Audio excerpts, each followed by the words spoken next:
کہ شیطان جو ہے جب بندہ اللہ کے راستے میں دینے لگتا ہے تو وہ ڈراتا ہے کہ بھوکے ہو جاؤ گے، مر جاؤ گے، تم فقیر ہو جاؤ گے، اور اس کو اللہ کے راستے میں صدقہ کرنے نہیں دیتا۔ وہی بندہ جب گناہ کے راستے میں کرتا ہے تو شیطان اس کو بڑی زیادہ الاشری دیتا ہے۔ الشیطان یعدکم الفقر ویأمرکم الفحشاء، شیطان اس کو ڈراتا ہے فقر سے اور اس کو تبلیغ کرتا ہے فحشی کی۔ آپ دیکھتے ہیں کہ بہت سارے ایسے لوگ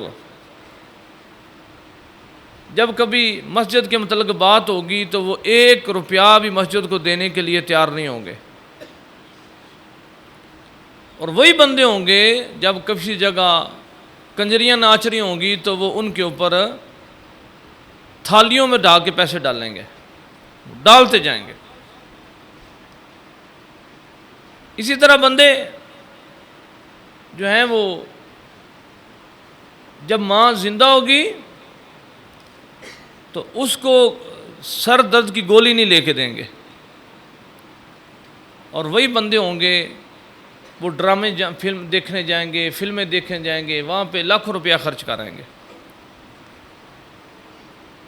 تو ہم نے دوستوں کو توجہ کی اجازت دی، یہ ہمارا جو سلسلہ ہے اس میں توجہ جو اجازت دی جاتی ہے وہ کامل کو نہیں دی جاتی بلکہ ناقص کو دی جاتی ہے، کس لیے کہ وہ توجہ کرتے کرتے کامل ہو جائے۔ جب وہ ذکر کو چھوڑے گا، ذکر سے علیحدہ ہو جائے گا، پھر اس پہ ظالم شیاطین مسلط ہو جائیں گے، فتنوں میں پڑ جائے گا۔ بھئی جب ایک بندہ بیمار بھی ہو، طبیب سے رابطہ نہیں ہے تو اس کا کیا حال ہوگا؟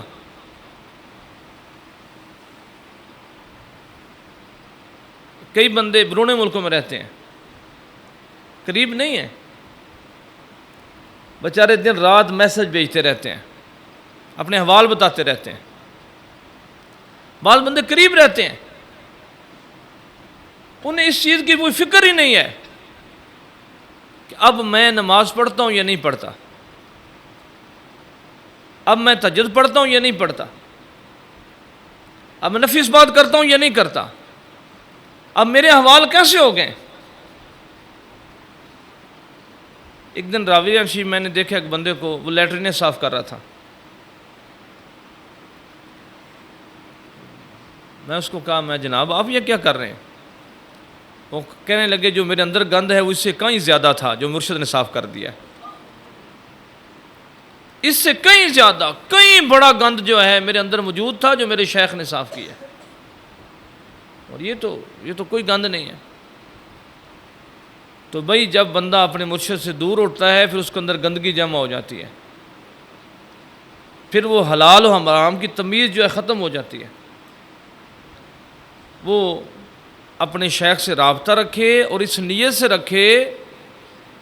کہ میں بیمار ہوں، جب وہ کہے گا نا میں صحت مند ہوں، میں ٹھیک ہوں، بھی جو کہے کہ میں صحت مند ہوں اس کا علاج تو نہیں ہوگا، جو کہے میں بیمار ہوں۔ راویہ شیخ میرے پیر بھائی وضو کر کے آ رہے تھے تو میرے پاس تولیہ تھا، میں تولیہ دے، میں نے بسم اللہ جناب تولیہ استعمال کریں۔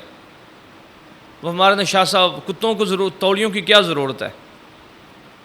ایک کتا ہو اوپر سے کیڑے پڑے ہوں تو اس کو تولیے کی کیا ضرورت ہے۔ یعنی کہ وہ کہہ رہے تھے، کہنے کا مقصد یہ تھا کہ جب میں اپنے مرشد کے آستانے پہ آتا ہوں تو میں اپنے آپ کا مثال کرتا ہوں جیسے میں کتا ہوں اور مجھے کیڑے پڑے ہوئے ہیں، اپنے علاج کے لیے۔ اے بندے تجھے جو کیڑے پڑتے ہیں وہ اس کتے سے بھی بدتر کیڑے ہوتے ہیں، وہ اس سے بھی بڑے کیڑے ہوتے ہیں، وہ اس سے بھی ظالم کیڑے ہوتے ہیں، شہوت کے کیڑے، حرام و حلال کے کیڑے، بے حیائی کے کیڑے۔ پھر مال کا، چند دن پہلے مجھے بچوں نے بتایا کہ بعض بندے جو ہیں وہ ٹینس کمپنی اس میں ہمارے بچے جو ادھر شروع کر دیا، جب لالچ آتا ہے تو پھر بندہ دیکھتا نہیں ہے یہ حرام ہے یہ حلال ہے، یہ فائدہ ہے یہ نقصان ہے، بس وہ شروع ہو جاتا ہے۔ تو جب رابطہ ہوتا ہے، مبارک صاحب رحمۃ اللہ علیہ آپ کی ساری زندگی آپ نے کسی تمہ نہیں رکھا، میرے مرشد کریم اللہ اکبر کبیرہ، آپ نے فرماتے ہیں کہ شاہ صاحب میں مرشد کریم فرماتے ہیں کہ کسی کے گھر جاؤں تو کسی کی اچھی چیز دیکھوں، میں یہ نہیں کہتا کہ اچھی چیز ہے، کسی کا بیڈ دیکھ کے یہ نہیں کہتا کہ اس کا بیڈ اچھا ہے، کسی کا سرانا دیکھ کے نہیں فرماتے کہ یہ سرانا اچھا ہے بڑا بھائی، یہ شیشہ کہاں سے لیا ہے، نہیں فرماتے۔ وجہ کیا کہ اس کے دل میں نہ آئے کہ سرکار کو پسند آ گئی ہے۔ وارث رحمۃ اللہ علیہ جب کبھی کوئی چیز منگوانی ہوتی تو آپ اس کو پیسے دیتے، ہدیہ دیتے، اپنی مرضی کو لے آتے، بسم اللہ ہدیہ قبول کرتے۔ جب بندہ لالچ میں پڑتا ہے تو پھر طرح طرح لالچ بندی کا ختم نہیں ہو سکتا، لالچ بندی کا ختم نہیں ہو سکتا۔ دوستو لالچ سے بچیں، طمع سے بچیں۔ جب حلال چیزیں ہیں تو حرام کی طرف کیوں پڑھتے ہیں آپ، فطروں میں کیوں پڑھتے ہیں؟ تو جو سالک ہیں ان کو چاہیے کہ رابطہ رکھے، اب اس کے اوپر ذمہ داری ہے، وہ توجہ کرتا ہے تو اس کو کوئی رابطہ رکھے، زیادہ رابطہ رکھے۔ میں کئی دفعہ یہ مثال دی، جب مرغی ہوتی ہے انڈے کے اوپر بیٹھتی ہے، جیسے کمیار جو ہوتا ہے وہ برتن بناتا ہے، پھر اس کو آگ لگاتا ہے، جوڑ کے رکھتا ہے۔ ہمارے ہاں بھی ایسے یہ بندے جوڑ کے رکھتے ہیں، پھر اس کو توجہ دی جاتی ہے، پھر کچا پانڈا پکا پانڈا ہو جاتا ہے، پکا پانڈا ہو جاتا ہے۔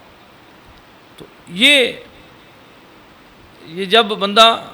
وہ پھر خدا کرے وہ پکا پانڈا ٹھیک ہے، پلا نہ ہو جائے، پلا نہ ہو جائے۔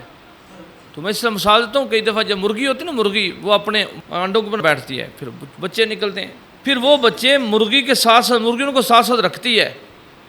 کٹ کٹ کرتی ہے، ساتھ ساتھ کھلاتی پلاتی، ساتھ ساتھ رکھتی ہے، تو وہ بچے محفوظ رہتے ہیں۔ وہ کئی دفعہ بچے جو ہوتے ہیں، وہ مرغی جو ہوتی ہے وہ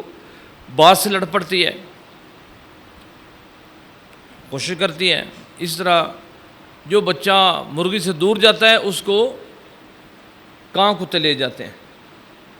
تو وہ بندہ جو مرشد سے لے جاتا ہے اس کو نفس لے جاتا ہے، اس کو شیطان لے جاتا ہے۔ اس لیے رابطہ بڑا زیادہ ضروری، وہ شیخ سے رابطہ رکھے، آستانے پہ ٹائم دے، باقاعدہ طور پہ خدمت کرے